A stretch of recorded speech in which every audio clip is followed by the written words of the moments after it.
I've had several people reach out recently and say, we need help with scales. And how do you practice scales?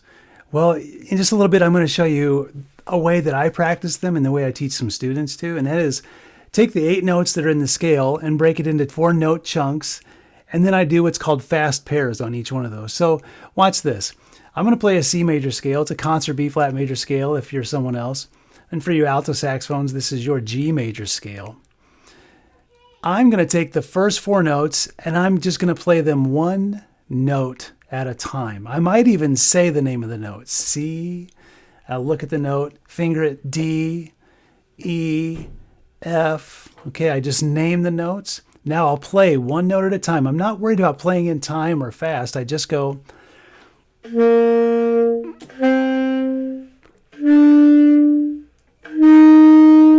I just get each note, 1 note at a time, get it really down. Now I'm going to take those 4 notes and I'm going to do what's called fast pairs. So I'm going to play the first 2 fast. Now we'll play the next 2 notes fast. Now I'll do that kind of together. What is happening right now is I am learning to play fast between the bottom 2 notes and notes 3 and 4. I'm tricking my brain into being able to play this whole thing fast, and you'll see how it goes in a minute. So we've taken the first 4 notes and we've done fast pairs. And you do that a bunch of times. Now take notes 5, 6, 7, and 8. Play them 1 note at a time. Maybe even say them in your head and finger the notes. Like for me, it would be G. We're on the note 5th note.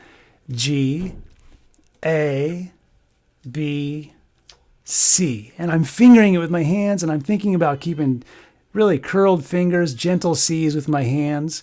You know, as a saxophone player, if you go like this and let your hands just go like that, that's the way every woodwind and brass should play. Whether it's trumpet or trombone or flute, your fingers are curled with gentle C's, okay?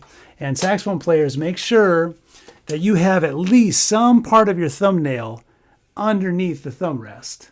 That's big time important. You don't want to have the webby part of your hand under there. Make sure you've got at least some part of your thumbnail so that your hand is farthest away possible from the sax. So you have gentle C's. So here's notes 5, 6, 7, and 8.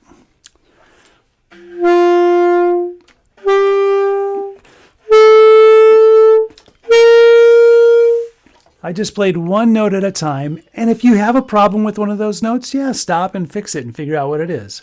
Now fast pairs.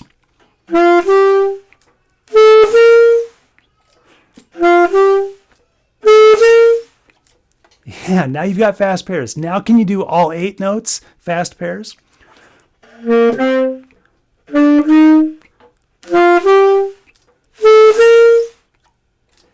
Do it again and do it several times.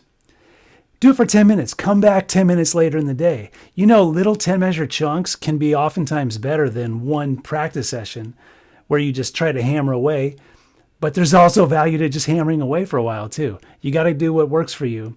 Okay, so you would do the same process coming down. Do notes 8, 7, 6, 5 as fast pairs. And 5, 4, 3, 2, 4, 3, and 2, 1 as fast pairs, okay?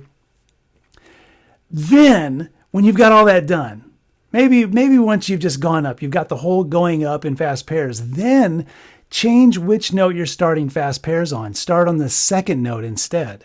So not the bottom C for me, but I'm going to start on a D instead.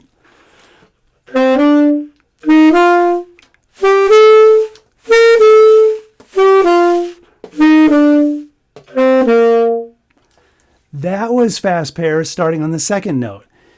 And if you'll do this, you'll kind of do it in chunks. What happens is you're tricking your brain to be able to play fast between every set of 2 notes. So that when you do go to play the whole scale up and down as it's written on the page, you will be able to play fluidly. You won't have to be thinking about those notes anymore. They're under your fingers and you can just...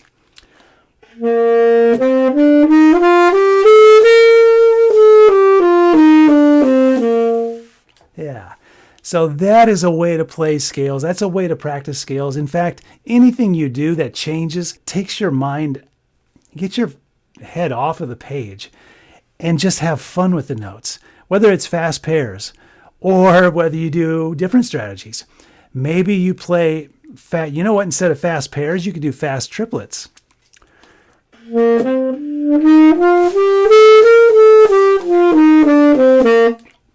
Or maybe you play 4 of each note.